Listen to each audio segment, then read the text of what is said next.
تیتر اول امشب: تعویق نشست اقتصادی اروپا با ایران در واکنش به اعدام روح الله زم. گفتگو با مجری این برنامه که از شرکت در آن انصراف داده. امشب در تیتر اول: دستگیری 11 نفر در ترکیه که متهمند با دستگاه‌های اطلاعاتی ایران برای ربودن یا کشتن مخالفان جمهوری اسلامی همکاری داشتند. و اعلام نتایج نهایی مجمع گزینندگان در آمریکا. آیا ترامپ شکست را خواهد پذیرفت؟ به تیتر اول خوش آمدید.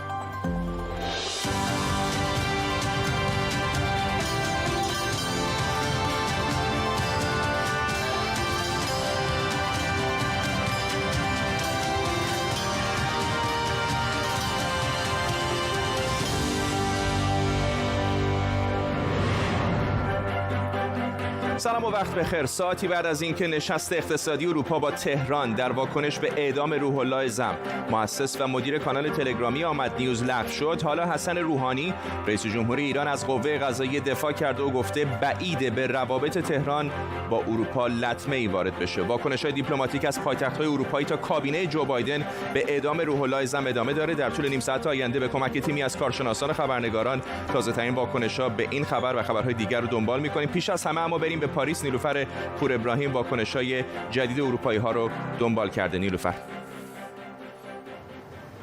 بله، واکنش‌های تازه امروز از طرف مقام‌های بین‌المللی داشتیم، از جمله از طرف جاوید رحمان، گزارشگر ویژه سازمان ملل در امور حقوق بشر ایران. آقای رحمان به شدت اعدام روح الله زم رو محکوم کرده و گفته نهادهای بین‌المللی هم باید با صدای بلند اون رو محکوم بکنن. همینطور اشاره کرده به صحبت‌ها، اعتراف‌های تحت شکنجه و اعترافات تلویزیونی که از آقای زم گرفته شده و از ایران خواسته که به استفاده از پروسه قضایی به گفته او برای بازداشت، اعدام و یا دستگیری فعالان حقوق بشر، روزنامه‌نگاران و افرادی که در زمینه رسانه‌ای فعالیت می‌کنند رو متوقف بکنه. همینطور میشه بشله، گزارشگر ویژه حقوق بشر، کمیسر ویژه حقوق بشر سازمان ملل، بیانیه منتشر کرده. این اعدام او هم به شدت محکوم کرده و گفته مطابق با تعهدات حقوق بشری ایران به هیچ عنوان نیست. ولی میدونیم اتحادیه اروپا هم نشستی رو که قرار بوده برگزار بکنه کنسل کرده، ولی جوزف بورل مسئول سیاست خارجی اتحادیه اروپا میگه که در این شرایط این کنفرانس برگزار نمیشه، اما فعالیت‌های اروپا برای نجات برجام متوقف نخواهد شد و همین چهارشنبه قرار هست نشست مجازی با حضور معاونان سیاسی وزارتخانه‌های خارجه کشورهای عضو برجام برگزار بشه برای پیگیری راهکارهای مرتبط با نجات برجام. نیلوفر پور ابراهیم در پاریس، ممنونم از تو. اعدام روح الله زم، مدیر کانال تلگرامی آمد نیوز که صبح شنبه به شکلی ناگهانی انجام شد، با واکنش‌های زیادی در ایران و جهان روبرو شده. در روزهای اخیر اما یک نشست مجازی برای تجارت بین ایران و اروپا قرار بود برگزار بشه که همونطور که شنیدید جوزف بورل مسئول سیاست خارجی اتحادیه اروپا و بعضی از مقامات اروپایی و همینطور سفیر فرانسه در ایران قرار بود در اون شرکت کنند که بعضی هاشون بعد از اعدام زم گفتن در این نشست دیگر شرکت نمی‌کنند. پاتریک وینتور، دبیر بخش روابط بین‌الملل روزنامه گاردین که قرار بود در این نشست مجازی شرکت کنه و گرداننده جلسات باشه، هم یک توییتی زده و گفته که در این نشست شرکت نمیکنه. از پاتریک وینتور، مجری نشست رابطه تجاری ایران و اروپا، پرسیدم چه شد که چنین تصمیمی گرفت. It took quite a lot of wrestling with my conscience because I didn't actually think the principle of the conference was wrong. I mean, خب من یه مقدار با وجدان خودم کلنجار رفتم، چون فکر کنم نفس برگزاری کنفرانس به لحاظ اصولی ایرادی نداشت و شرایطی فراهم میکرد تا سفرای کشورهای اروپایی مستقر در تهران بتونن با اونها در مورد برجام و آینده روابط با ایران صحبت کنند و اینکه دولت بایدن چه تأثیری در مورد آینده روابط با ایران ممکنه داشته باشه و از این نظر واقعا این کنفرانس میتونست یه فرصت طلایی محسوب بشه. ولی وقتی روز شنبه قتل همکار روزنامه‌نگارمون یا به تعبیری اعدام همکار روزنامه‌نگارمون اعلام شد، برای من کار رو بسیار بسیار دشوار کرد. و حالا چطور میتونیم در چنین وضعیتی بشینیم با طرف‌های ایرانی در مورد آینده روابط با ایران یک گفتگوی منطقی داشته باشیم و صرفاً روی اقتصاد تمرکز کنیم. البته برگزار کننده‌های کنفرانس به من گفتن که هر قدر دلم بخواد میتونم در مورد موضوعات حقوق بشری حرف بزنم، ولی احساس می‌کردم که تمرکز کل کنفرانس روی توسعه روابط اقتصادی بین اتحادیه اروپا و ایرانه و به نظر نمی رسید که در چنین کنفرانسی بشه بحث‌های حقوق بشری داشت. من جز با برخی از افراد خانواده‌هایی که عزیزانشون در زندان هستند با هیچ کس در مورد تصمیمم مشورتی نکردم، چون می‌خواستم نظر اون افراد رو بدونم، اما با هیچ کدوم از طرف‌های اروپایی در این مورد صحبت نکردم و تصمیم سختی بود که گرفتم. در ادامه ازش پرسیدم با توجه به رفتارهای جمهوری اسلامی در این 40 سال گذشته آیا انتظار داره لغو چنین نشستی به تنهایی تغییری در رفتار حکومت ایران ایجاد کنه؟ Well, I'm sure you know more about how the Iranian government operates than I do, but I mean... خب من مطمئنم شما بیشتر از من اطلاع دارید که ساختار حکومت ایران چجوریه و چطور عمل میکنه. برداشت سطحی من اینه که در درون حکومت ایران یک جور تقسیم قدرت وجود داره که میشه ساده انگارانه این شکاف رو به اصولگراها و اصلاح طلبها تعبیر کرد، اما در این حال من فکر میکنم میشه این موضوع رو مطرح کرد که افزایش همکاری اقتصادی کشورهای غربی با ایران میتونه به قدرت گرفتن اصلاح طلبها کمک کنه. من میدونم که بعضی‌ها با این رویکرد مخالف هستند و معتقدند که فقط با منزوی کردن رژیم ایران میشه در ایران تغییراتی ایجاد کرد، ولی نظری رو که مطرح کردم یه نظر مشروعه. تصاویر زنده داریم از شرق کانادا در آنتاریو، جایی که بسیار از ایرانی‌ها هم ساکن هستند. آنچه که می‌بینید تزریق اولین واکسن هست در کشور کانادا. بعد از بریتانیا و آمریکا کانادا سومین کشوری هستش که واکسن تولیدی فایزر بایونتک رو بر روی دست کم بخشی از مردمش داره در واقع استفاده میکنه. کسان اولیه‌ای که در آنتاریو در این بخش از کانادا دارن دریافت میکنن این واکسن ها نیروهای بهداشتی هستند مربوط به خدمات درمانی. در آمریکا هم از صبح امروز شروع شده. دیروز عملیات گسترده بود. فدکس و UPS دو شرکت بزرگ حمل و نقل آمریکا واکسن های شرکت فایزر رو به سراسر 50 ایالت آمریکا و مناطق دیگر مثل واشنگتن دی سی و پورتوریکو منتقل کردن و امروز هم تزریق این واکسن شروع شده. کمی پیشتر هم رئیس جمهوری آمریکا این رو به مردم این کشور و جهان تبریک گفت. تزریق اولین واکسن رو می‌دیدید در شرق کانادا در آنتاریو.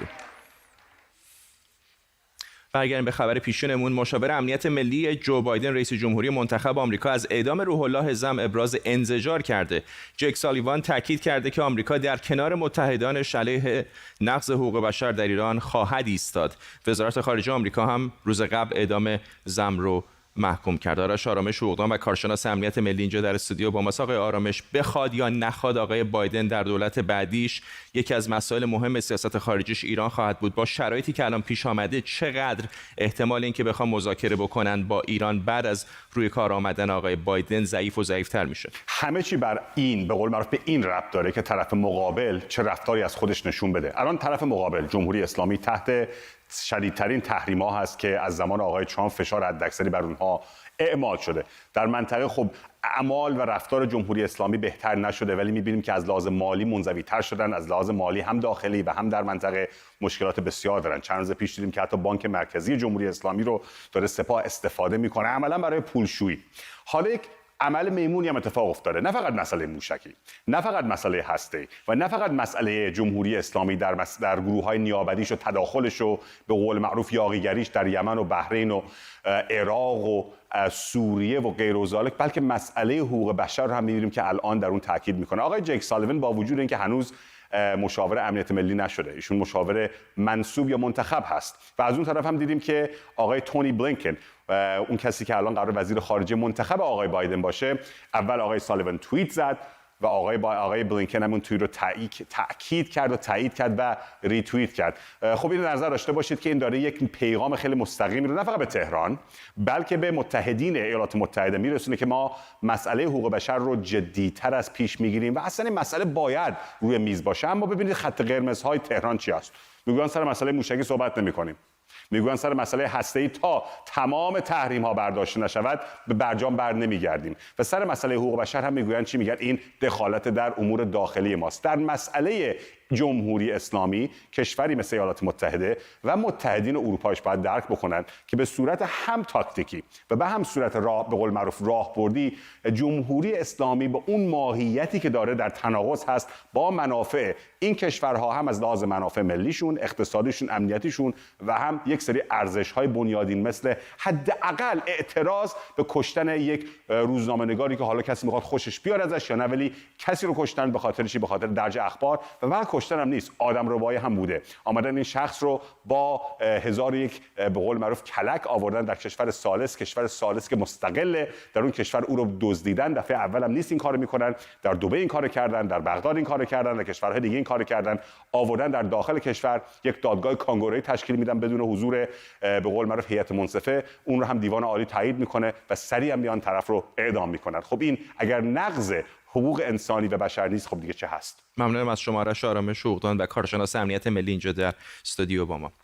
نمایندگان مجمع گزینندگان در 50 ایالت آمریکا و همینطور منطقه واشنگتن دی سی در حال اعلام رسمی آراشون هستند. به این ترتیب نتیجه انتخابات ریاست جمهوری آمریکا یک مرحله به نهایی شدن نزدیکتر شده. بعد از اعلام نهایی امروز 3 هفته دیگه تقریبا در 6 ژانویه ساعت 1 بعد از ظهر به وقت شرق آمریکا کنگره این آرا رو تایید میکنه و رئیس سنا یعنی معاون رئیس جمهوری مستقر مایک پنس پیروز انتخابات رو اعلام میکنه. آرش غفوری تحلیلگر سیاسی از واشنگتن دی سی با ماست. آقای غفوری، فکر میکنید که با رسیدن به اینجا چقدر دیگه شانسی برای آقای ترامپ باقی مونده تا همچنان به این ادعای تقلب ادامه بده؟ از لحاظ قانونی که خب وقتی میره توی اون جلسه مشترک کنگره، حتی تو اون لحظه هم امکان وجود داره که شکایت بشه، یعنی میتونه یک سناتور و یک نماینده مجلس نمایندگان اعتراض بکنن و وقتی این اعتراض رو بکنن باید بررسی بشه. از لحاظ قانونی وجود داره، اما از لحاظ واقعی احتمالش خیلی خیلی غیر محتمل است. دو سه تا سناریوی دیگر هم مطرح کردن، مثلا اینکه بعضی از کسانی که در مجمع گزینندگان هستن در واقع به اون جایی که باید به اون کسی که باید رأی بدن رأی ندن. بله این هم هست، در گذشته هم وجود داشته، اما باز هم همین هم بسته به قوانین ایالتی فرق میکنه. در یه سری از ایالت‌ها شما اگر رأی ندین به کسی که شما قول دادین بهش رأی بدین، شما رو مجبور میکنن یا جایگزین میکنن کسی دیگر رو. در برخی از ایالت‌ها جریمه باید بدین، در برخی از ایالت‌ها تا 3 سال زندان داره. اینم خیلی قوانین ایالتی بستگی داره. 2016 این اتفاق افتاد، 2004 این اتفاق افتاد، 2000 این اتفاق افتاد، ولی خب در نتیجه کل تاثیر نداشت. من فکر نمی‌کنم حتی در انتخابات امسال هم اگر همچین اتفاقی برای برخی از افرادی که قول دادن به یک کاندید رای بدن بیفته، در نتیجه انتخابات تاثیر داشته. ولی هنوز یک مرحله مهم دیگه باقی مونده و همون اعلام نهاییش در کنگره هست و شاید اتفاق سورئالش این باشه که معاون رئیس جمهوری مستقر فعلی آقای مایک پنس هستش که باید اعلام بکنه به صورت رسمی که رئیس جمهوری بعدی چه کسی خواهد بود. بله بعد ایشون اعلام بکنه. خب ایشون هم میدونین رأی ها رو فقط میخونن و ایشون اعلام میکنه، یعنی خیلی جلسه فرمالیته است، مگر اینکه یک نماینده مجلس نمایندگان و یک نماینده مجلس سنا امضا بکنن، درخواست ابجکشن مخالفت بکنن، اون وقت هم سنا و هم هاوس باید رأی بدن که آیا این مخالفت رو قبول میکنن یا نه، و اگر هر دو رأی بدن دوباره وارد دعوای حقوقی میشیم که اگر هر دو رأی ندن این اتفاق نمیفته و معاون رئیس جمهور که رئیس حالا سنا است به نوعی، ایشون فقط اون رأی هایی رو که خونده پاکت‌ها رو باز میکنه، رأی خونده میشه و میگه چه کسی تعداد الکترون‌های بیشتری به دست میاره. آرش غفوری در واشنگتن دی سی، ممنونم از شما. شبکه تلویزیونی دولتی ترکیه TRT امروز از دستگیری یک باند 11 نفره از عوامل جمهوری اسلامی در ترکیه خبر داده که در ترور، آدمربایی و خبرچینی از مخالفان جمهوری اسلامی در این کشور دست داشتند. باندی قدرتمند و صاحب نفوذ که گذشته از همکاری با نهادهای امنیتی جمهوری اسلامی در جرایم سنگینی مثل قاچاق مواد مخدر و همینطور باجگیری هم دست داشتند. اعضای این شبکه که سازمان اطلاعات ترکیه موسوم به میت دستگیرشون کرده وابسته به این مرد بودن: ناجی شریفی زیندشتی، قاچاقچی معروف ایرانی که خودش الان فراریه. Ahmet Görmez uyuşturucu kaçakçılığıyla tanınan ve 20 ayrı suçtan Türkiye'de yargılanacakken İran'a kaçan Naci Şerif Zindaşti اسم آقای زیندشتی اولین بار در یک پرونده قاچاق مواد مخدر در ترکیه مطرح شد، هرچند در نهایت آزاد شد و گفته شده مقامات صاحب نفوذ در رأی قاضی تاثیر گذاشتند و موجب آزادی شدند. 2 سال پیش هم به اتهام قتل بازداشت شد که باز هم آزاد شد. روزنامه واشنگتن پست حالا نوشته که معاون وقت رئیس جمهوری ترکیه در آزادی او نقش داشته.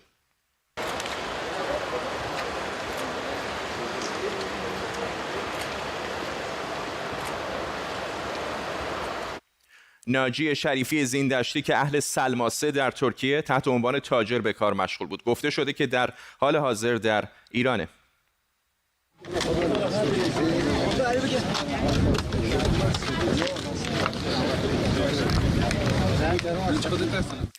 همین چند هفته پیش حبیب اسیود رهبر یک گروه مخالف جمهوری اسلامی در خوزستان به نام حرکت النضال رو به بهانه فعالیت تجاری و از طریق همسر سابقش به ترکیه کشوندن و اونجا دزدیدنش و به ایران فرستادن. رسانه‌های ترکیه حالا میگن این کار باند زیندشتی بوده. وزارت اطلاعات چند روز بعد دستگیری اون رو تایید کرد و گفت سربازان گمنام امام زمان او رو دستگیر کردن و به ایران بردن.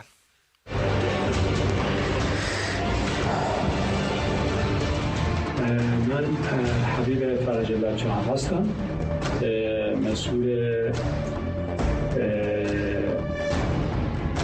جنبش حرکت النضال هستم.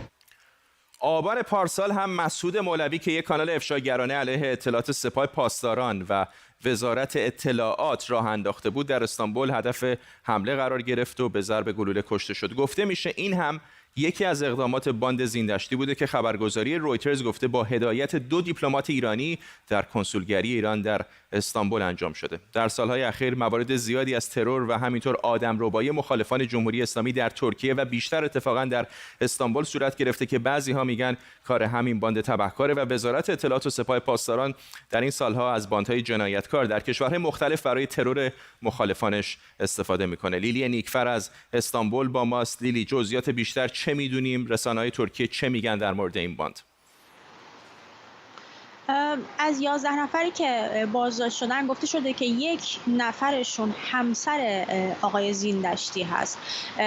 این همسر آقای زیندشتی خانم اسراء فرات هست نامش و گفته شده که اصالتا ترکیه‌ای هست و آقای زیندشتی با ازدواج با این خانم و گرفتن اقامت ترکیه از طریق این خانم تونسته که مدت‌ها در ترکیه تجارت کنه. نام آقای زیندشتی برمیگرده به در واقع سالهای 2007 که اولین بار مطرح شد، هم در همون پرونده مواد مخدر که گفتی و همین که همکاریش به عنوان شاهد با افراد مرتبط با گروه فتح‌الله گلن که گفته میشه که خب این گروه در ترکیه جزو گروه‌های تروریستی محسوب میشه. از بقیه این 11 نفر هویتشون رو فعلا پلیس فاش نکرده. من با پلیس ترکیه که صحبت کردم گفتن که فعلا موضوع این پرونده از حساسیت ویژه‌ای برخورداره و در روزهای آینده اگر مقامات اجازه بدن اسامی تمامی این باند رو در اختیار رسانه‌ها قرار خواهند گذاشت. اما این را هم اشاره کنم که همین آقای زیندشتی در سال 2014 دخترش هم در ترکیه به خاطر انتقامگیری از پدرش با ضرب گلوله کشته شد به همراه رانندش و این هم یکی از پیچیدگی‌های این پرونده است. ممنونم از تو لیلی نیکفر، خبرنگار ما در استانبول ترکیه. اینو هم اشاره بکنم که بخشی از این ادعاهایی که مطرح شده طبیعتاً به طور مستقل هنوز قابل تایید نیست، از جمله اینکه آقای حبیب اسیود از طریق همسر سابقش به ترکیه کشانده شده یکی از ادعاهای مطرح شده است، اما ایران اینترنشنال به طور مستقل نمیتونه این رو تایید یا تکذیب بکنه. در پی انتشار گزارش‌های درباره نفوذ هکرهای روس به بخش‌های مختلفی از دولت آمریکا از جمله وزارت خزانه‌داری و بازرگانی، نهادهای اطلاعاتی آمریکا در وضعیت آماده باش قرار گرفتند. امین ثابتی، کارشناس امنیت اینترنتی از لندن با ما. آقای ثابتی، چه هست این ماجرا؟ چطوری نفوذ پیدا کردن به بعضی از این سازمان‌هایی که آدم گمان می‌کنه که امن‌ترین نقاط دنیا باید باشه؟ یک نرم افزاری هستش که به نام سولاروینز، اگر اسمش رو به درستی یادم باشه، این است که این نرم افزار توسط تنها دولت آمریکا نیستش، توسط سازمان‌های که اصطلاحاً فورچون مثلا 500 کمپانی برتر دنیا هم استفاده میشه. این نرم افزار به کاری هم که میکنه بیشتر در زمینه زیرساخت شرکت‌های مختلف کمکشون میکنه که بخش‌های مختلف رو مانیتور کنن.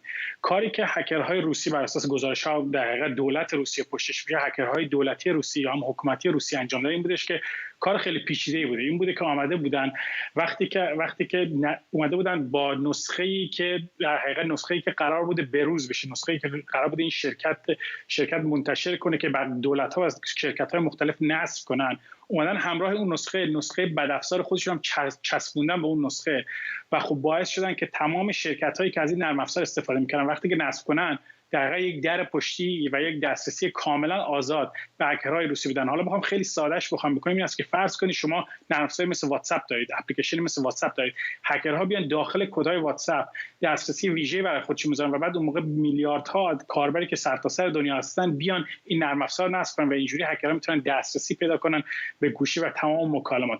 بر اساس گزارش‌ها میگه که از مارچ امسال تا مارچ امسال مثل اینکه هکرها دسترسی داشتن، میگم همچنان جزئیاتش کاملا بیرونه در چه سطحی دسترسی داشتن، ولی دسترسی داشتن و اخیراً متوجه شدن که این دسترسی وجود داره و خب ممکنه حد زده میشه که ممکنه بسیار از اطلاعات حساس مثل اطلاعات طبقه بندی شده توسط هکرها دزدیده شده باشه و همچنین چیزی که مشخص بوده این بودش که در این چندین ماه به راحتی هکرها نشسته بودن و هکرهای روسی و داشتن در حقیقت مانیتور میکردن ایمیل های رد و بدل شده و تمام در حقیقت ارتباطاتی که بین کارمندهای در این مورد کارمندهای دولت فدرال آمریکا برقرار بوده. آقای ثابتی، یه سوالی که برای من خیلی اوقات مطرح میشه در موارد مشابه این هستش که چطور با زرس قاطع میگن که این هکرها مثلا روس بودن یا ایرانی بودن یا آمریکایی بودن یا اسرائیلی بودن، چون در فضای مجازی در اینترنت میدونیم که اینها میتونن در پشت آی پی های مختلف قائم بشن. چطور با قاطعیت میگن که مثلا فلان هکر از روسیه بوده؟